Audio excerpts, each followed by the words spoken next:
مناظر اسلام وکیل احناف حضرت مولانا مفتی شاہد مسعود صاحب۔ السلام علیکم ورحمۃ اللہ۔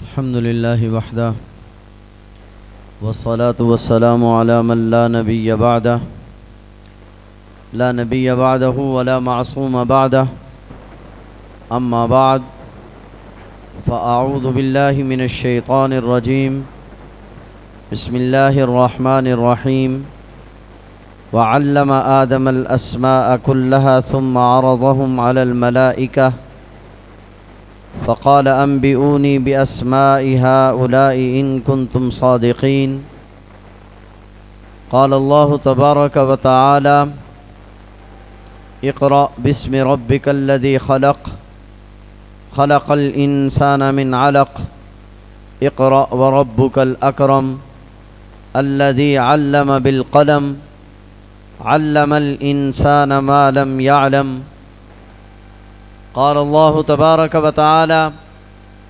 يريدون أن يطفئوا نور الله بأفواههم والله متم نوره قال النبي صلى الله تعالى عليه وسلم إنما بعثت معلما صدق الله وصدق رسوله النبي الكريم ونحن على ذلك لمن الشاهدين والشاكرين والحمد للہ رب العالمین۔ محبت کے ساتھ دروشی پڑھ لیجیے۔ اللہم صلی علی محمد وعلی آل محمد کما صلیت علی ابراہیم وعلی آل ابراہیم انک حمید مجید۔ اللہم بارک علی محمد وعلی آل محمد کما بارکت علی ابراہیم وعلی آل ابراہیم انک حمید مجید۔ قابل صد تعظیم و تکریم صدر محفل امیر تحریک خدام اہل السنت والجماعت حضرت مولانا قاضی ظہور الحسین اظہر اور دیگر اکابرین ملت، معزز علماء کرام اور محترم معزز بزرگوں، دوستوں، عزیز نوجوان ساتھیوں، سب سے پہلے میں اس نشأت ثانیہ پر اپنے شیخ امیر تحریک خدام اہل سنت والجماعت، ان کے تمام رفقاء کو، بالخصوص اپنے برادر عزیز مفتی راغب حسین عمار صاحب کو اس پروقار تقریب کی مناسبت سے آج کے اس اقدام پر دل کی اتھا گہرائیوں سے مبارکباد پیش کرتا ہوں۔ مجھے اس وقت مدارس کے حوالے سے کچھ بات عرض کرنا ہے۔ دعا فرمائے اللہ جل شانہ مجھے حق سچ کہنے کی توفیق عطا فرمائے۔ مجھ سے قبل برادر مکرم و محترم حضرت مولانا علامہ عبدالجبار سلفی صاحب دامت برکاتہم نے جو خوبصورت جوڑ لگایا وہ بہرحال انہی کا حصہ ہے۔ اللہ جل شانہ ان نسبتوں کو قائم دائم رکھے اور ہمیں قدردانی کی توفیق عطا فرمائے۔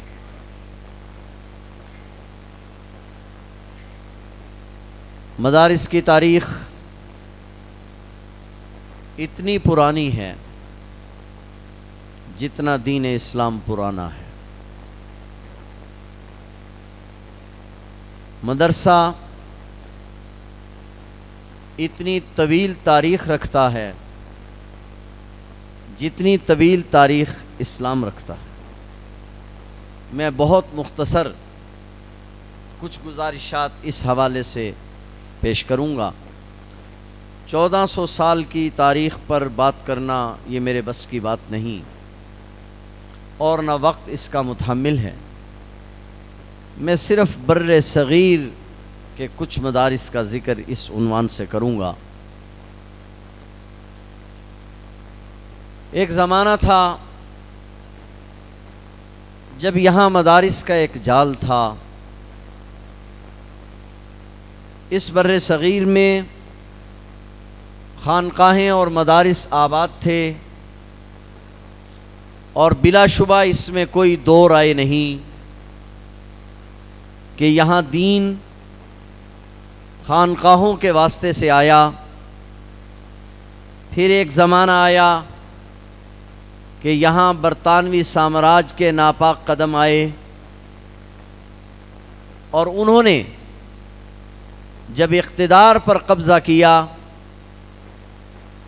تو ہزاروں مساجد، مدارس کو مسمار کیا، لاکھوں انسانوں کو قتل کیا، قرآن کریم کے نسخوں کو جلایا، اپنے خیال کے مطابق مدارس کا جو یہ سلسلہ تھا اس کو ہمیشہ کے لیے ختم کر۔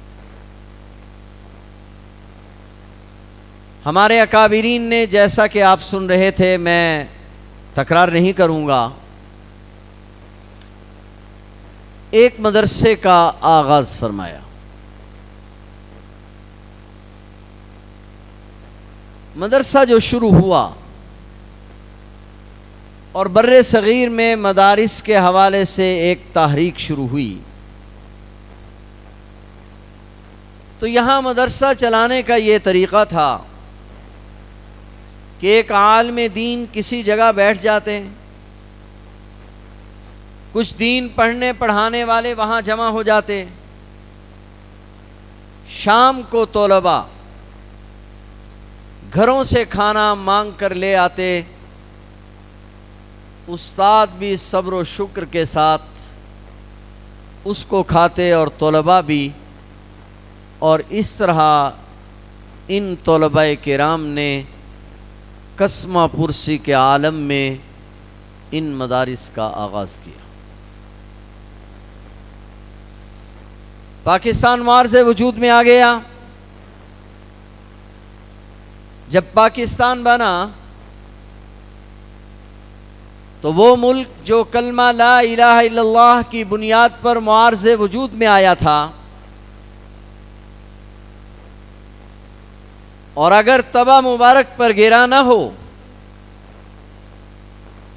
تو جس ملک کی پہلی قرارداد لکھنے کے لیے بھی پاکستان کے پہلے گورنر جنرل قائد اعظم محمد علی جناح کو اس ملا کے سوا کوئی آدمی نہیں ملا تھا، اور دارالعلوم دیوبند سے ایک ملا، میں یہ لفظ جان بوجھ کر استعمال کر رہا ہوں، قرارداد مقاصد لکھنے کے لیے بھی دارالعلوم دیوبند سے ایک ملا کی ضرورت پیش آئی تھی، اور اس ملا کو آج دنیا مفتی اعظم پاکستان مفتی محمد شفیع صاحب رحمہ اللہ تعالی کے نام سے یاد کرتی ہے۔ اس ملا نے ہندوستان سے آ کر قرارداد مقاصد لکھی تھی۔ اس پاکستان کا پہلا پرچم بھی کراچی میں اور دوسرا پرچم ڈھاکہ میں، یہ پرچم لہرانے کی سعادت بھی ملا ہی کو ملی تھی، اور یہ تینوں ملا اسی دارالعلوم دیوبند کے طالب علم تھے جس کا ذکر آپ سن رہے تھے۔ میں تھوڑا نزدیک سے بات شروع کرنا چاہ رہا ہوں۔ پاکستان معارض وجود میں آ گیا۔ پاکستان جب معارض وجود میں آیا تو چاہیے تو یہ تھا کہ انگریز نے جن مدارس کو مسمار کیا تھا، ہم اس ملک میں ہماری حکومتیں ان مدارس کو پھر سے تعمیر کرتی، یہاں دینی تعلیم کے لیے مراکز قائم کیے جاتے، مگر میں کن الفاظ کے ساتھ افسوس کا اظہار کروں کہ ملک پاکستان کے بننے کے وقت سے لے کر آج تک 1 روپے کا بجٹ آپ کی پارلیمنٹ میں اس مدرسے کے لیے منظور نہیں ہوا، اس مدرسے اور مسجد کے لیے منظور نہیں ہوا، مگر یہاں کے لوگوں نے، اسلام کے چاہنے والوں نے اس تعلیم کے لیے جس کے لیے آپ کے بجٹ میں 1 روپیہ مختص نہیں کیا گیا تھا، آج 72 سال گزرنے کے بعد میں نے ایک تجزیہ پیش کرنا ہے۔ ایک تعلیم، ہم تعلیم کے حق میں ہیں، خواہ اس کا عنوان دنیاوی تعلیم ہو یا اس کا عنوان دینی تعلیم ہو، مگر جن فنون کی تعلیم کے لیے اس ملک میں تعلیم کے نام سے 40% بجٹ رکھا گیا تھا، اس کی 72 سال کی کارکردگی کیا ہے، اور جس مدرسے اور مسجد کے لیے 1 روپیہ بجٹ نہیں رکھا گیا تھا، اس کی کارکردگی کیا ہے، میں نے 72 سال کا رزلٹ آپ کے سامنے پیش کرنا ہے تاکہ بات سمجھ میں آ سکے کہ مدرسے کا کردار کیا ہے۔ آج یہ مدرسہ ہمیشہ اعتراضات کی زد میں رہتا ہے، اس لیے میں اس موضوع کو چھیڑ رہا ہوں۔ اس سے پہلے ایک بات صرف بطور تمہید عرض کرتا ہوں۔ آج یہ کہا جاتا ہے کہ یہ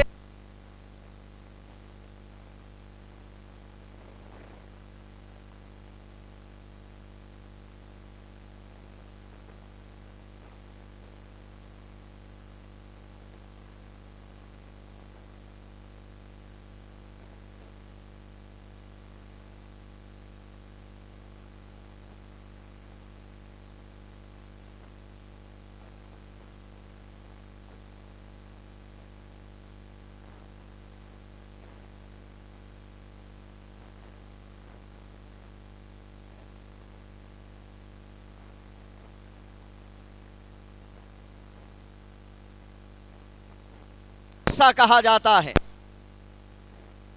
اس کا کردار کیا ہے؟ سوسائٹی افراد کے اس اجتماع کا نام ہے، سوسائٹی میرے اور آپ کے اکٹھ کا نام ہے، جمع ہو جانے کا نام ہے، میرے اور آپ کے نظام زندگی کا نام ہے کہ سوسائٹی میں ادارے کا کردار کیا ہے۔ ایک ادارہ آپ نے بنایا، ایک ادارہ ملا نے بنایا، آپ نے اپنے ادارے کے لیے 40% بجٹ مختص کیا، ملا نے جو ادارہ بنایا تھا اس کے لیے 1 روپے کا بجٹ مختص نہیں کیا گیا۔ آپ کا مجھ پر سوال یہ ہے کہ یہ ادارہ سوسائٹی میں کیا کردار ادا کر رہا ہے؟ میں عرض کرنا چاہوں، آپ نے جو کالجز، یونیورسٹیز، جو ادارے بنائے ہیں، جب میں سوال کرتا ہوں کہ اس ادارے کی غرض کیا ہے، تو آپ کی جانب سے مجھے جواب ملتا ہے، میں اپنا بچہ سکول میں، کالج میں، یونیورسٹی میں اس لیے بھیج رہا ہوں کہ بچے کا مستقبل اچھا ہو جائے۔ توجہ آپ کی چاہوں گا، آپ بچے کو سکول میں کس لیے پڑھا رہے ہیں کہ مستقبل، بولیں ذرا، یہی غرض ہے نا؟ میں اپنے بچے کو انگلش میڈیم ہو یا اردو میڈیم، سکول ہو، کالجز ہو یا یونیورسٹیز، میں اپنے بچے کو تعلیمی ادارے میں اس لیے بھیجتا ہوں کہ میرے بچے کا مستقبل اچھا ہو جائے. اس کے سوا بھی آپ کی کوئی غرض ہے؟ جی بولیں ذرا. میری اور آپ کی منشا یہ ہے، میں اپنے بچے پر لاکھوں روپے اس کی تعلیم پر خرچ کرتا ہوں، اور میں یہ چاہتا ہوں کہ میرے بچے کا، میری بچی کا مستقبل اچھا ہو جائے. کون سا مستقبل؟ وہ مستقبل جو میرے بچے کے کالج سے، یونیورسٹی سے فارغ ہو جانے کے بعد، ڈاکٹر انجینئر بن جانے کے بعد سے لے کر اس کی موت تک کا جو وقت ہے، اس کو میں مستقبل کہہ رہا ہوں. میری غرض یہ ہے کہ میرے بچے کا یہ مستقبل، میری بچی کا مستقبل،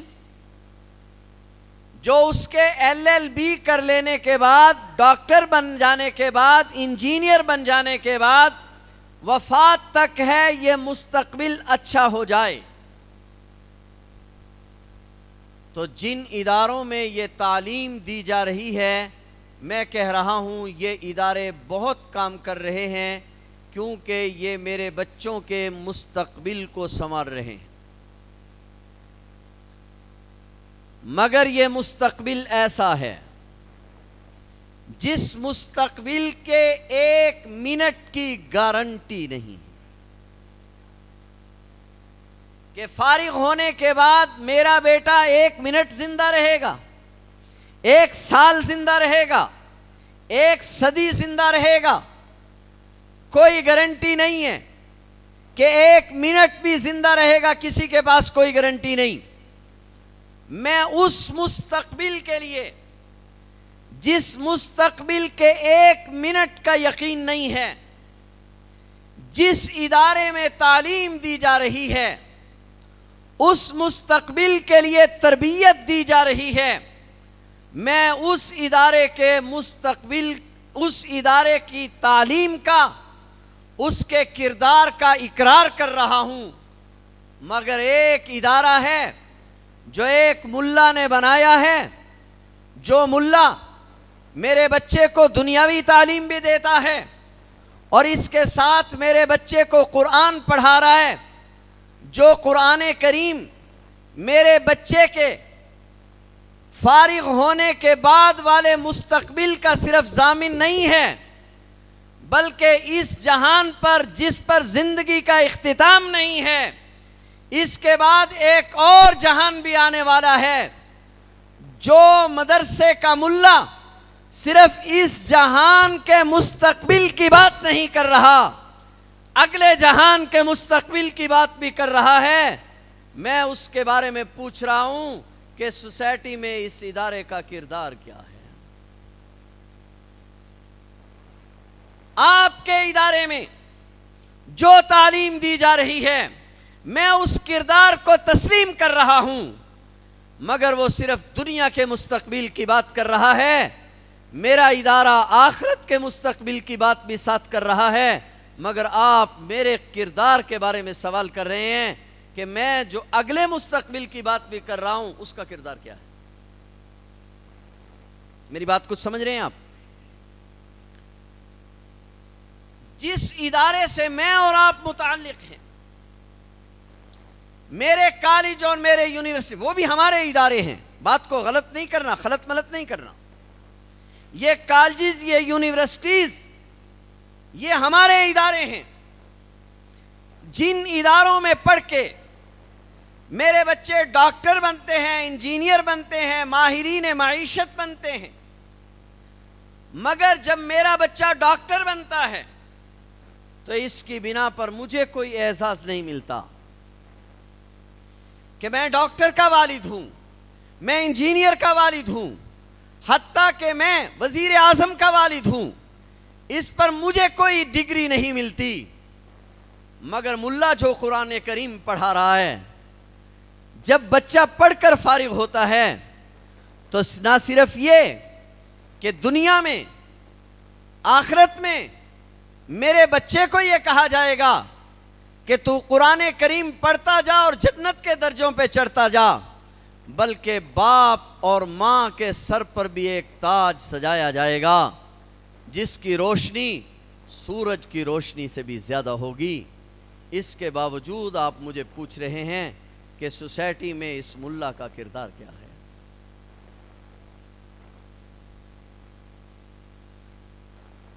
تیسری بات، خدا نہ خواستہ میں نے ایک جرم کر لیا جس جرم کی بنیاد پر میرے لیے سزا طے ہو گئی۔ اب میرا بیٹا وزیر اعظم بن گیا، میرا بیٹا صدر بن گیا، میرا بیٹا آرمی چیف بن گیا، میرا بیٹا دنیا کے کسی منصب پر آ گیا، تو اس منصب پر آنے کی وجہ سے کیا میری سزا معاف ہو جائے گی؟ جی بولے نا ذرا، میری سزا معاف نہیں ہوگی۔ لیکن اس مدرسے میں جو تعلیم دی جا رہی ہے، جو بچہ قرآن کریم پڑھ رہا ہے، اگر خدا نہ خواستہ قیامت کے دن والدین پر کسی گناہ کی وجہ سے جہنم واجب ہو گئی، تو بچے کے حفظ کی وجہ سے والدین کو بھی جہنم سے آزادی مل جائے گی۔ جو بچہ، جو استاد سارے دن بیٹھ کر میرے بچے کو وہ قرآن پڑھا رہا ہے، مجھ سے آپ پوچھ رہے ہیں کہ اس کا سوسائٹی میں کردار کیا ہے؟ میری بات کچھ سمجھ رہے ہیں آپ؟ میں عرض یہ کرنا چاہتا ہوں کہ جس طرح باقی ادارے میرے بچے کے مستقبل پر محنت کر رہے ہیں، انگلش میڈیم ہو، اردو میڈیم ہو، میرے بچے کے مستقبل کی بات کر رہے ہیں، اس طرح مدرسہ بھی میرے بچے کے مستقبل کی بات کر رہا ہے۔ جب میں آپ کے کام کا اعتراف کر رہا ہوں، آپ میری خدمات کا اعتراف کیوں نہیں کرتے ہیں؟ میں آپ کی خدمات کا اعتراف کر رہا ہوں، آپ میری خدمات کا اعتراف نہ کریں تو یہ زیادتی ہے یا نہیں ہے؟ اب آئیے اس تمہید کے بعد ہم اپنی بات کی طرف چلتے ہیں کہ مدرسے نے ہمیں کیا دیا ہے۔ میں بہت ذمہ داری سے عرض کر رہا ہوں، مدرسے کے لیے کوئی بجٹ مخصوص نہیں کیا گیا، کوئی بجٹ ہماری پارلیمنٹ میں متعین نہیں کیا گیا۔ لوگوں نے اپنی زکوٰۃ اور صدقات سے ان مدارس کو چلانا شروع کیا۔ آج 72 سال گزرنے کے بعد ہم کہاں پہنچے ہیں، اس کا ذرا جائزہ لیتے ہیں۔ تمام طبقات کے لوگ یہاں پر تشریف رکھتے ہیں، ہم ان کے ممنون ہیں، وہ ہمارے پروگرام میں تشریف لائے ہیں، مگر میں کچھ گزارشات اس حوالے سے کرنا چاہ رہا ہوں کہ مدرسے نے اس 72 سال میں ہم نے کیا کیا، ہمارا کردار کیا ہے۔ آپ نے ہمیں وہ بچے دیے جو انگلش میڈیم میں نہ چل سکے، ناراض نہیں ہونا۔ آپ نے ہمیں وہ بچے دیے جو نابینا تھے، آپ نے ہمیں وہ بچے دیے جو سکول میں کئی سال پڑھ کے پھر آگے نہ بڑھ سکے۔ ہمارے ملا نے اس چٹائی پر بیٹھ کر بغیر کسی دنیاوی غرض کے آپ کے بچے کو قرآن پڑھایا اور قرآن پڑھا کر اس کو مصلی کا امام بنا دیا۔ آج یہاں مدرسہ قائم ہو رہا ہے، بہت معذرت کے ساتھ آج یہاں مدرسہ بن رہا ہے۔ مجھ سے پہلے میرے مخدوم محترم علامہ عبد الجبار سلفی صاحب نے فرمایا، آپ نے مدرسے کے ساتھ تعاون کرنا ہے۔ مدرسے سے ہم آپ کو مؤذن دیں گے، ہم آپ کو قرآن کریم پڑھانے والے دیں گے، ہم آپ کو حدیث پڑھانے والے دیں گے، ہم آپ کو تفسیر پڑھانے والے دیں گے۔ ہر مدرسے کے شروع میں یہی اعلان کیا جاتا ہے، اپنی ایمانداری سے بتلائیں۔ کسی مدرسے کے آغاز میں اعلان ہوتا ہے کہ ہم ڈاکٹر پیدا کریں گے، ہوتا ہے اعلان؟ ہم انجینئر پیدا کریں گے، اعلان ہوتا ہے؟ ہم نے نہیں اعلان کیا، اللہ کی قسم نہیں کیا کہ ہم انجینئر بنائیں گے، ہم نے اعلان نہیں کیا ہم ڈاکٹر بنائیں گے، ہم نے اعلان نہیں کیا ہم LLB سکھائیں گے۔ ہم نے اعلان کیا تھا، اعلان کر رہے ہیں کہ ہم آپ کے بچوں کو قرآن پڑھائیں گے۔ آپ اپنی ایمانداری سے بتلائیں، 72 سال کے عرصے میں کسی ایک جگہ کا نام لیں کہ وہاں پر آپ کے بچے کو قرآن کریم نہیں پڑھایا گیا ہے؟ کوئی جگہ؟ آپ اپنی ایمانداری سے بتلائیں، جو ذمہ داری ہم نے لی تھی، میں اس پر بات کروں گا کہ ہمیں ڈاکٹر بنانے چاہیے یا نہیں بنانے چاہیے، بات کروں گا، دلائل کی دنیا میں بات کروں گا۔ لیکن میں اس وقت جو بات کر رہا ہوں، میرے مدرسے نے ذمہ داری لی تھی مؤذن بنانے کی، میرے مدرسے نے ذمہ داری لی تھی قرآن پڑھانے کی، میرے مدرسے نے ذمہ داری لی تھی حدیث پڑھانے کی، میرے مدرسے نے ذمہ داری لی تھی فقہ پڑھانے کی۔ اپنی ایمانداری سے بتلائیں، آپ کو مؤذن مل رہا ہے یا نہیں مل رہا؟ آپ کو امام مل رہا ہے نہیں مل رہا؟ آپ کو خطیب مل رہا ہے نہیں مل رہا؟ آپ کو فتویٰ دینے والا مفتی مل رہا ہے یا نہیں مل رہا؟ آپ کو قرآن کریم پڑھانے والا مفسر مل رہا ہے یا نہیں مل رہا؟ آپ کو حدیث پڑھانے والا محدث مل رہا ہے یا نہیں مل رہا؟ ناراض ہونے کی بات نہیں ہے، آپ نے ذمہ داری لی تھی ڈاکٹر بنانے کی، انجینئر بنانے کی، ماہرین معیشت پیدا کرنے کی۔ یہ سوال آپ اپنے کالج میں جا کر کیجئے، اپنی یونیورسٹی میں جا کر کیجئے، جن پر 40% بجٹ لگایا تھا، مجھ پر تو آپ نے 1 روپیہ بجٹ خرچ نہیں کیا تھا، پھر یہ سوال مجھ سے کیوں کیا جا رہا ہے؟ میں نے تو 1 روپیہ لوگوں سے چندہ مانگ کر، 1 روپیہ لوگوں سے اکٹھا کر کے میں نے آپ کے بچوں کو قرآن پڑھایا ہے یا نہیں پڑھایا؟ بولیے بھائی۔ اور میں بڑی ذمہ داری سے، ایک ذمہ دار جماعت کا فرد ہونے کی حیثیت سے بہت ذمہ داری سے عرض کر رہا ہوں، جناب جائزہ لیجئے میری کاوش کا، میری محنت کا، اپنی محنت کا۔ 2010 سے لے کر آج 2021 تک میرا مدرسہ پوری دنیا میں پہلے نمبر پر ہے۔ میری قرآن کریم کی درسگاہ 2 سال قبل مملکت عربیہ سعودیہ نے ایک بہت بڑا اعزاز دیا، وفاق المدارس العربیہ پاکستان کے ناظم اعلیٰ قاری محمد حنیف جلندری صاحب کو، کہ سعودی عرب میں 1 سال میں 5000 بچے قرآن کریم حفظ کرتے ہیں، اور آپ کے مدرسے میں، آپ کے پاکستان میں کورونا کے باوجود، داخلے نہ ہو سکنے کے باوجود، اس سال بھی آپ کے مدرسے نے 78000 بچوں کو قرآن کریم حفظ پڑھایا ہے، اور یہ پوری دنیا میں سب سے بڑا اعزاز۔ آج بھی میرا بچہ LLB کرنے کے لیے، اچھا ڈاکٹر بننے کے لیے، اچھا انجینئر بننے کے لیے میرے بچے کو باہر کے ملک کا سفر کرنا پڑتا ہے، مگر آج بھی پوری دنیا سے اچھا عالم بننے کے لیے، اچھا مفتی بننے کے لیے پوری دنیا کے لوگ پاکستان کا سفر کر رہے ہیں۔ یہ میرے مدرسے کو کریڈٹ نہیں جا رہا؟ نہیں جا رہا؟ کیا یہ ملا کی کاوش اور محنت کا نتیجہ نہیں ہے؟ کیا آج پوری دنیا کے لوگ اس کی طرف آ رہے ہیں؟ اور صرف 2 سال پہلے دنیا میں 600 بڑی یونیورسٹیاں ہیں، ان میں ہمارے ملک کی ایک بڑی یونیورسٹی قائد اعظم یونیورسٹی اسلام آباد بھی ہے، 2 سال پہلے تک کا ریکارڈ میرے پاس موجود ہے۔ قائد اعظم یونیورسٹی دنیا میں 250 نمبر پر ہے، اور میرا مدرسہ دنیا میں پہلے نمبر پر ہے۔ اس کے باوجود مجھ سے پوچھا جا رہا ہے کہ میرا سوسائٹی میں کردار کیا ہے؟ بس جزاک اللہ۔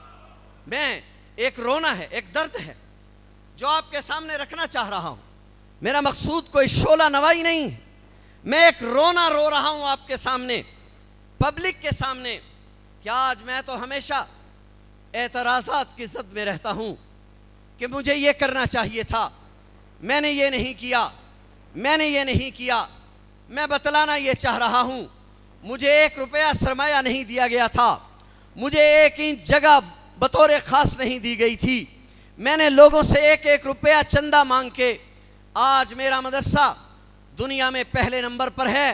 آج مجھے کہا جاتا ہے مولانا صاحب ہم آپ کے تعلیمی نصاب میں تھوڑی تبدیلی کرنا چاہتے ہیں، مجھے اس پر اشکال نہیں، ہم اس پر بہت پہلے سے اپنی رائے پیش کر چکے ہیں، لیکن کچھ باتیں کرنے کا مجھے حق دیجئے۔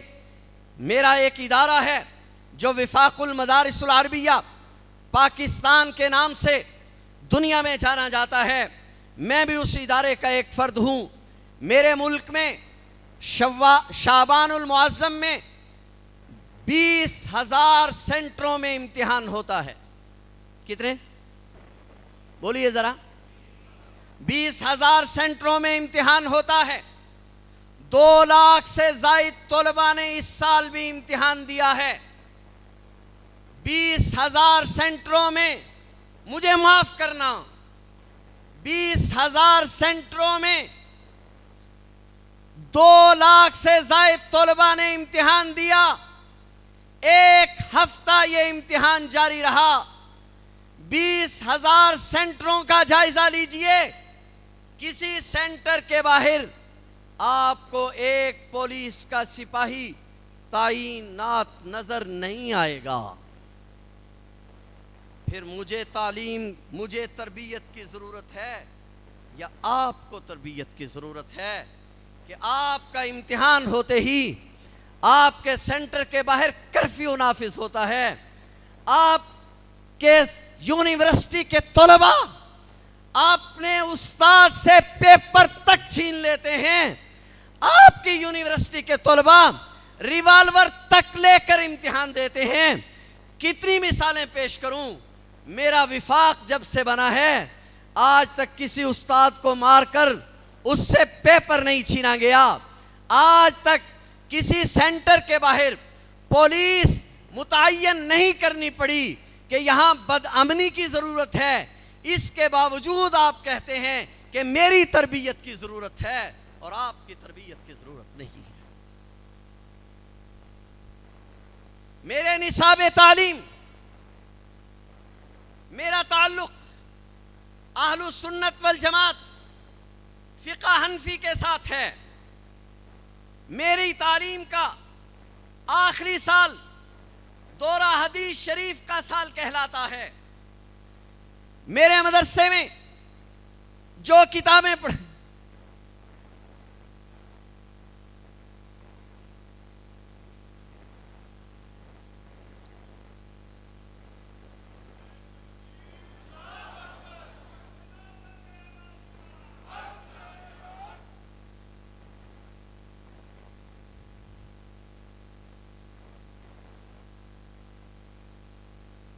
میں کچھ اشکالات کی بات کر رہا ہوں۔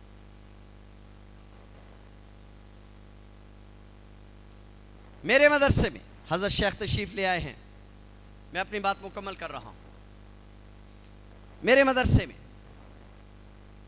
کبھی مجھے کہا جاتا ہے ہم آپ کے نصاب میں، تعلیمی نصاب میں تبدیلی چاہتے ہیں۔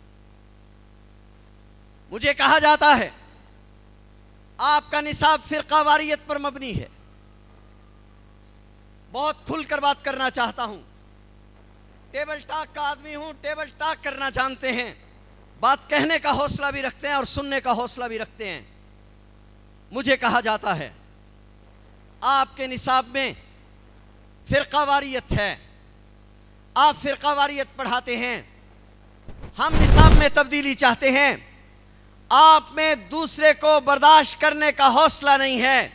آئیے میری تعلیم کی جہاں تکمیل ہو رہی ہے، دورہ حدیث شریف کا سال ہے، بخاری شریف حنفیوں کی لکھی ہوئی کتاب نہیں ہے، مسلم شریف حنفیوں کی لکھی ہوئی کتاب نہیں ہے، ابو داؤد شریف، ترمذی شریف، نسائی شریف سوائے طحاوی شریف کے باقی سب کتابیں شوافع یا حنابلہ کی لکھی ہوئی کتابیں ہیں۔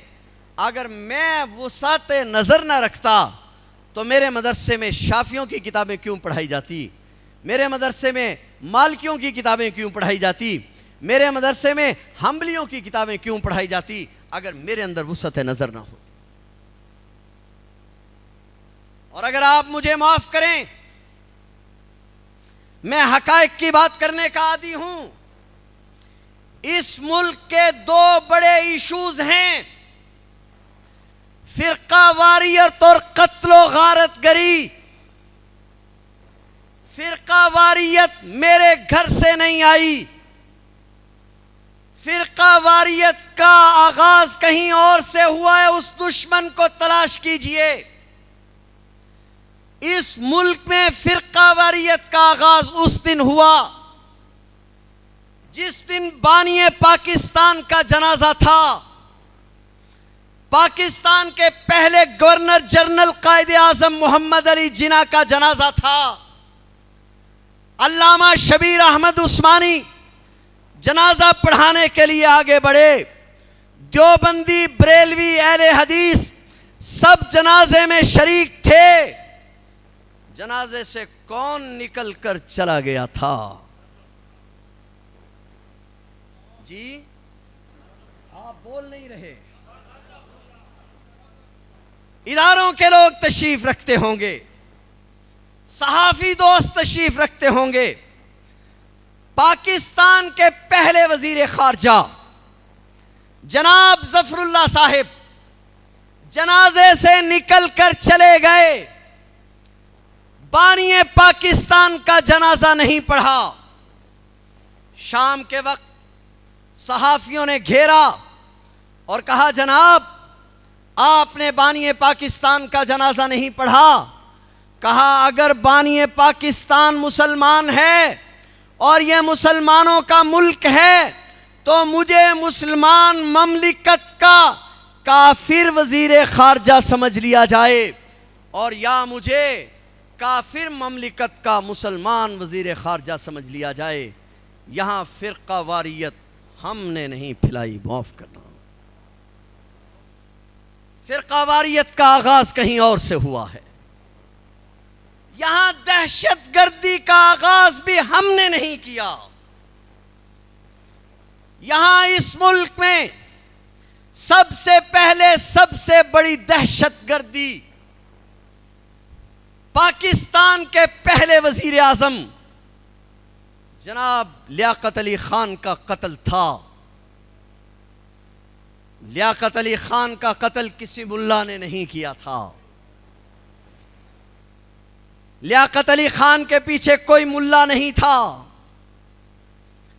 معلوم ہوتا ہے یہاں دہشت گردی کے تانے بانے تلاش کرو، یہاں فرقہ واریت کے تانے بانے تلاش کرو، اور دونوں کا مرکز ایک ہی قادیانیت ہے۔ بات سمجھ رہے ہیں یا نہیں سمجھ رہے؟ جب اس ملک کی دہشت گردی کا مرکز بھی قادیانیت ہے اور فرقہ واریت کا مرکز بھی قادیانیت ہے، تو بھی کے لوگوں نے قادیانیت کے خلاف جو جہاد کا آغاز کیا ہے تو وہ اس ملک کے استحکام کی جنگ لڑ رہے ہیں، وہ فرقہ واریت کے خلاف جنگ لڑ رہے ہیں، وہ دہشت گردی کے خلاف جنگ لڑ رہے ہیں۔ میں عرض کر رہا تھا میرے نصاب میں کہتے ہیں کہ تبدیلی کی ضرورت ہے۔ ہم نے ہماری کمیٹی موجود ہے جو جائز تبدیلی ہے، انگلش ہے، معاشرتی علوم ہے، جن چیزوں کی ضرورت ہے ہمیں اس کا اعتراف ہے اور وہ ہمارے نصاب میں شامل ہے۔ لیکن ایک سوال پھر میرے ذہن میں اٹھتا ہے، کبھی آپ کہتے ہیں تیری تربیت کی ضرورت ہے اور ریوالور آپ کے گھر سے برآمد ہوتا ہے، کبھی آپ کہتے ہیں نصاب میں تبدیلی کی ضرورت ہے، فرقہ واریت آپ کے گھر سے برآمد ہوتی ہے، آپ مجھے کہتے ہیں آپ ماہرین معیشت پیدا نہیں کر رہے۔ ناراض نہ ہونا، غصے نہیں ہونا، آرام سے دلائل کے ساتھ میری بات کو سننا ہے۔ میں پھر قسم اٹھا کر کہتا ہوں، میں نے نہیں اعلان کیا تھا ہم وکیل بنائیں گے، ہم نے نہیں اعلان کیا تھا ہم جج بنائیں گے، ہم نے نہیں اعلان کیا تھا ہم ماہرین معیشت پیدا کریں گے۔ اعلان آپ نے کیا تھا، آپ کی یونیورسٹی وہ رزلٹ نہیں دے سکی، تو اپنا گناہ مجھ پر کیوں ڈال رہے ہو؟ اپنا گناہ مجھ پر کیوں ڈال رہے ہو؟ اپنی خطا کا ذمہ دار مجھے کیوں ٹھہرا رہے ہو؟ میں نے جو ذمہ داری لی تھی، میرے مدرسے والوں نے اللہ تعالیٰ کے فضل و احسان سے اس ذمہ داری کو پورا کیا ہے یا نہیں کیا؟ بولو نا بھائی، ذمہ داری نبھائی ہے یا نہیں نبھائی؟ ہم نے جو ذمہ داری نبھائی تھی، جس ذمہ داری کا وعدہ کیا تھا، اللہ تعالیٰ کے فضل و احسان سے ہم نے وہ نبھائی۔ کہتے نہیں تھوڑی سی ہم چاہتے ہیں تمہارے ساتھ تعاون کریں، ہم بھی اس کو قبول کریں، ایکسیپٹ کریں۔ کہتے ہیں ہم تمہارے ساتھ تعاون کرنا چاہتے ہیں، مدارس کی وجہ سے طلبہ جاہل ہیں، طلبہ تعلیم نہیں حاصل کر پا رہے، ہم کہتے ہیں اب تم مدارس میں تھوڑی ہماری تعلیم کو بھی جاری رکھو تاکہ اس ملک کا کوئی شخص ناخواندہ نہ رہے۔ میں آپ کی بات سے اتفاق کروں، لیکن ایک گزارش کر لوں، صبح چلتے ہیں، سکول ڈے ہے، صبح چلتے ہیں، باہر کھڑے ہوتے ہیں، بی کی اس بستی سے لے کر کراچی تک، خیبر تک کراچی، سکول جہاں جہاں کھلے ہیں، ایک ایک بستی ایک ایک شہر میں جاتے ہیں، جا کر دیکھتے ہیں مدرسے میں جانے والے طلباء کی تعداد کتنی ہے، سکول کالجز یونیورسٹی میں جانے والوں کی تعداد کتنی ہے۔ شام کو آپ اس رزلٹ پر پہنچیں گے کہ مدرسے میں جانے والوں کی تعداد 2% ہے، سکول کالجز یونیورسٹی میں جانے والوں کی تعداد 98% ہے۔ آپ اتفاق کرتے ہیں؟ ایسا ہوتا ہے یا نہیں ہوتا؟ لیکن ناخواندہ کی تعداد 26% ہے۔ کیا میں پوچھ سکتا ہوں یہ 26% 98% کے اندر سے نکلے ہیں یا 2% کے اندر سے نکل آئے؟ نہیں سمجھ رہا۔ ناخواندہ رہنے والوں کی تعداد محدود اس کے مطابق 26% ہے، تو یہ 26% 2% کے اندر سے نکل آئے یا 98% کے اندر سے نکلے ہیں؟ اگر یقیناً یہ 98% کے اندر سے نکلے ہیں تو پھر صرف مجھے اپنے نصاب تعلیم پر غور کرنے کی ضرورت ہے، مجھے اپنے نظام تعلیم پر غور کرنے کی ضرورت ہے یا آپ کو بھی ضرورت ہے؟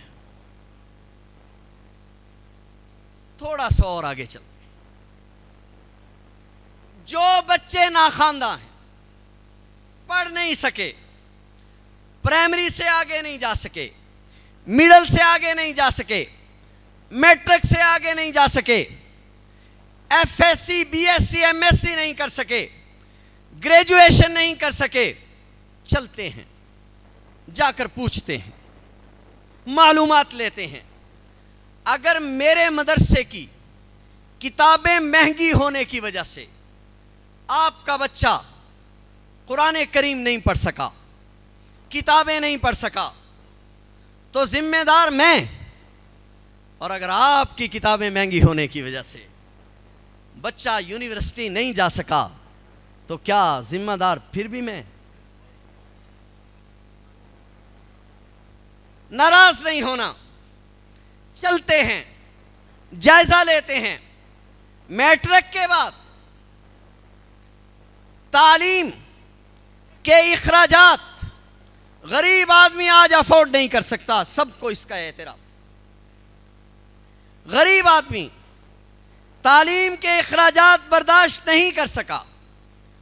اگر وہ بچہ جو ایف ایس سی نہیں کر سکا، B S C M S C نہیں کر سکا، ماسٹر نہیں کر سکا، اور وہ یہ وجہ بتلائے کہ مدرسے میں تعلیم مہنگی تھی تو ذمہ دار میں، اور اگر وہ یہ کہے میں کالج کے اخراجات نہیں اٹھا سکا، میرا باپ مزدور تھا، میرا باپ وہ تعلیمی اخراجات برداشت نہیں کر سکتا تھا، تو ابھی مجھے غور کرنے کی ضرورت ہے یا آپ کو غور کرنے کی ضرورت ہے؟ فیصلہ آپ پر ہے، مجھ پر نہیں۔ میں نے تو ایک رونا ہے جو آپ کے سامنے رو رہا ہوں۔ عرض صرف اتنا مقصود ہے کہ دیکھیے مدارس نے الحمدللہ اس 72 سال کے عرصے میں، آپ بتلائیں آپ نے کس وقت ہمیں کہا کہ ماہرین معیشت دو، ہم نے انکار کیا؟ آپ کے ملک کے آئین کا مقدمہ ہم نے لکھا، قرارداد مقاصد ہم نے لکھی، 1973 کا آئین ہمارے ملنے سے مکمل ہوا، پھر آپ میرے کردار کو کس طرح باہر کر رہے ہیں؟ غلط کہہ رہا ہوں؟ اگر میرے اکابرین پاکستان کے بنانے میں شریک نہیں تھے، صرف ایک نظر نہ دیکھو، دوسری نظر بھی دیکھو، اگر میرے اکابرین پاکستان کے بنانے میں شریک نہیں تھے تو قائد اعظم محمد علی جناح نے ان سے پاکستان کا پرچم کیوں لہروایا تھا؟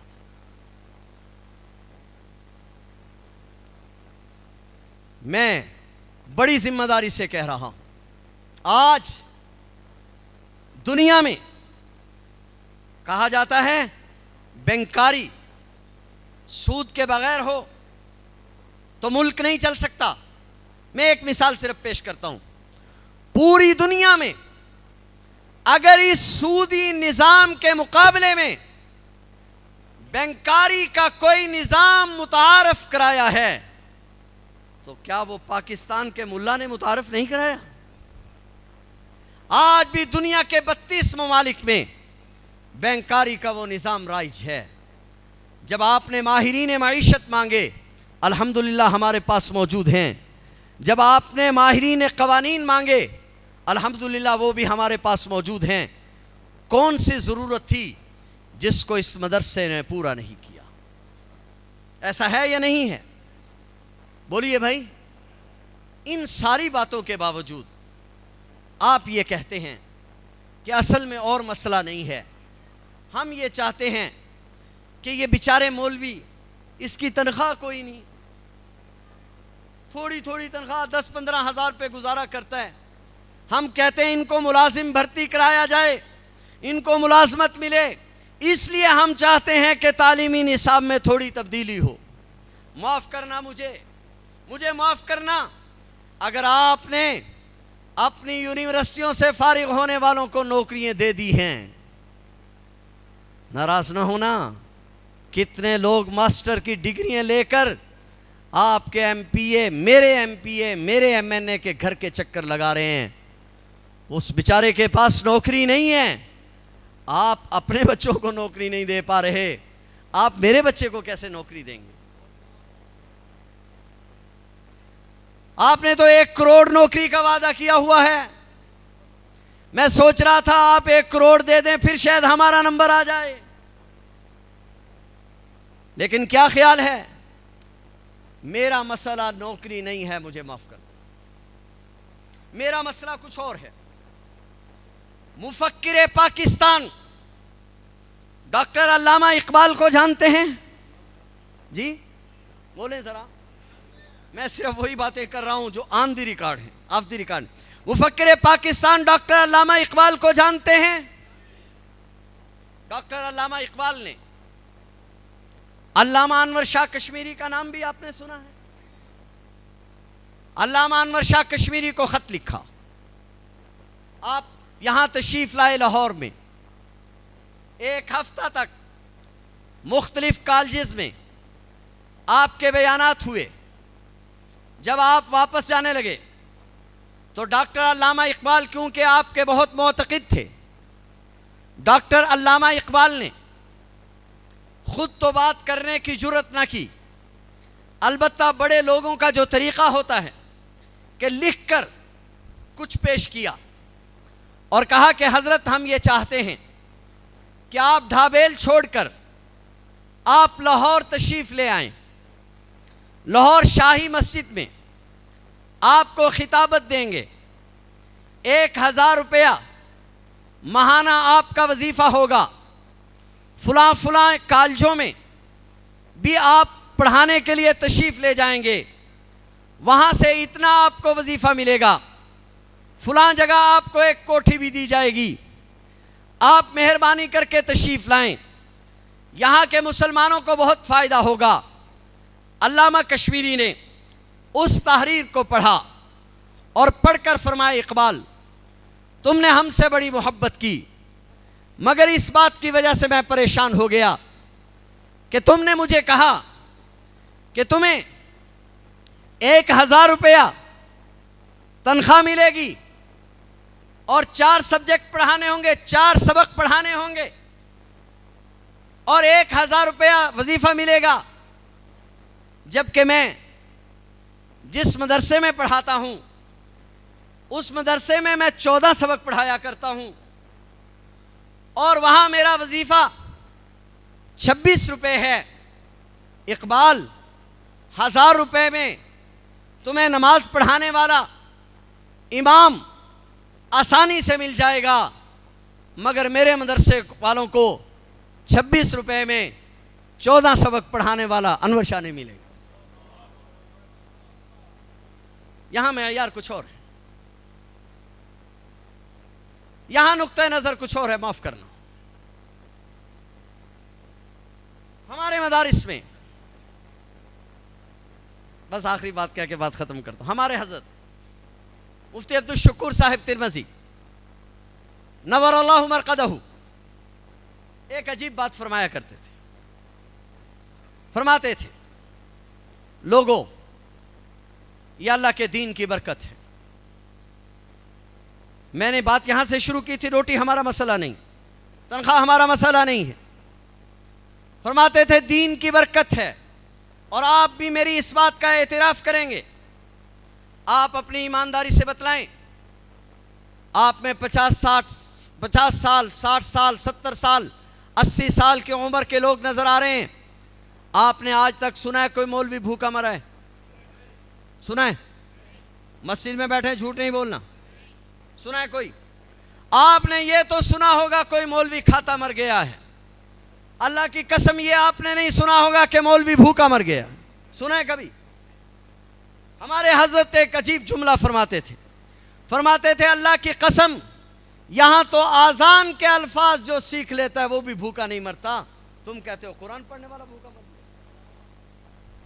چودھری صاحب، ملک صاحب، آپ کے دروازے پر جو کتا بیٹھا ہے، جو آپ کے گھر کی رکھوالی کر رہا ہے، آپ کی غیرت گوارا نہیں کرتی کہ وہ کتا بھوکا مر جائے اور ایک شخص اشرف المخلوقات ہو اور اس کے در پہ بیٹھ کے اس کا قرآن پڑھے اور بھوکا مر جائے؟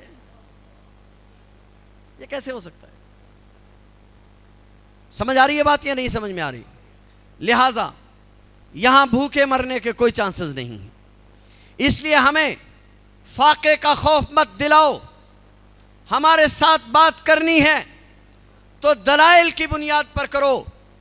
70 سال کے اندر تم نے اس مدرسے کو کچھ نہیں دیا، مدرسے نے ہمیشہ ملک کا دفاع کیا ہے، ملک کی سرحدات کا دفاع کیا ہے، ملک کی اخلاقی اور ملک کی اعتقادی سرحدات کا تحفظ کیا ہے، اور آئندہ بھی کرے گا۔ میں آپ حضرات سے کیا توقع رکھوں کیا آپ اپنے بچوں کو دین پڑھائیں گے؟ جی آپ اپنے بچوں کو قرآن کریم پڑھائیں گے؟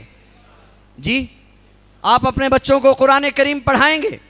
ہم انشاءاللہ العزیز اپنے بچوں کو قرآن کریم پڑھاتے رہیں گے، ہمارے بچے قرآن کریم پڑھتے رہیں گے۔ اور ایک بات بڑی ذمہ داری کے ساتھ اداروں کے لوگ بھی بیٹھے ہوں گے، بہت ذمہ داری کے ساتھ کر رہا ہوں، ادارے والوں کو مخاطب ہو کر کر رہا ہوں، جانے دیجئے اس بات کو، جانے دیجئے اس بات کو کہ ہم مدارس میں دنیاوی تعلیم لانا چاہتے ہیں۔ اللہ کی قسم، جس دن ان مدرسے والوں نے یہ تعلیم بھی ساتھ شروع کر دی، تمہارے کالج اور یونیورسٹیوں کو راستہ نہیں ملے گا۔ میں بہت ذمہ داری سے بات کر رہا ہوں۔